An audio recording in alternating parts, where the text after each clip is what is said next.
Bienvenue sur le rocher.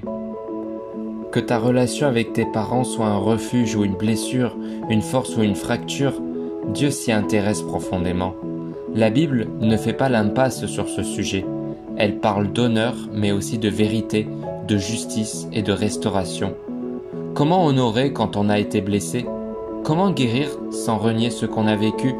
Est-ce possible de reconstruire même quand tout semble cassé? Aujourd'hui, on ouvre la parole ensemble pour y voir clair et surtout pour y trouver la paix. Honore ton père et ta mère afin que tes jours se prolongent dans le pays que l'Éternel, ton Dieu, te donne. Exode chapitre 20 au verset 12. Ce commandement est l'un des 10. Ce n'est pas une suggestion. Honorer, ce n'est pas forcément être d'accord avec tout, ni se soumettre à ce qui est toxique. C'est reconnaître le rôle que Dieu leur a donné, sans idolâtrer et sans mépriser. Dieu attache une promesse à cette attitude, longévité et bénédiction. En honorant, tu choisis l'ordre divin, pas l'approbation humaine. Pour beaucoup, la figure parentale rime avec douleur, abus, abandon, rejet, injustice. Honorer ne signifie pas oublier, minimiser ou faire semblant. Dieu ne t'invite pas à enterrer ta douleur, mais à lui confier.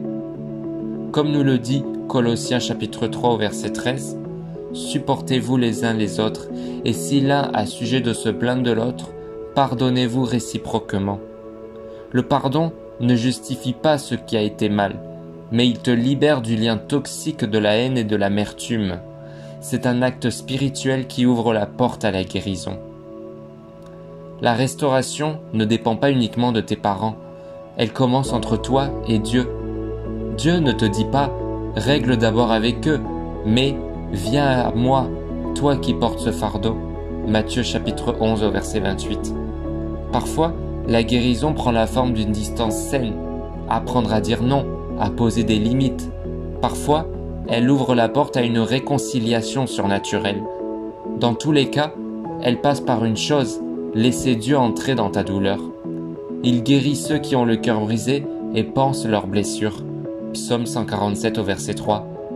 Dieu ne t'impose pas la paix avec tes parents. Il t'offre la paix dans ton cœur, même si eux ne changent pas. Être parent, c'est aussi apprendre à ne pas reproduire ce que tu as subi, ce que tu n'as pas reçu. Dieu peut te l'enseigner. Amour, patience, écoute, douceur. Tu peux être celui ou celle qui brise les chaînes générationnelles. Ces commandements que je te donne aujourd'hui seront dans ton cœur. Tu les inculqueras à tes enfants. Deutéronome chapitre 6 au verset 6 à 7. Par l'aide du Saint-Esprit, tu peux élever tes enfants dans la vérité, la grâce et la guérison. Honorer ses parents, ce n'est pas nier la souffrance, c'est choisir la voie de la paix, celle que Dieu trace pour toi. C'est laisser le Père parfait venir guérir ce que les parents terrestres ont pu rater. Si tu as eu des parents aimants, remercie Dieu et continue d'aimer. Si tu as souffert dans cette relation, confie ta douleur à celui qui te comprend. Et si tu es parent, ne t'appuie pas sur ta force, mais sur la sagesse divine. Tu n'es pas seul, Dieu est ton Père. Il est fidèle, patient, bon, et il veut te restaurer. Pas à pas, tu peux guérir, aimer et avancer. Si cette vidéo t'a parlé, n'hésite pas à liker et à t'abonner. À demain pour un nouvel enseignement biblique.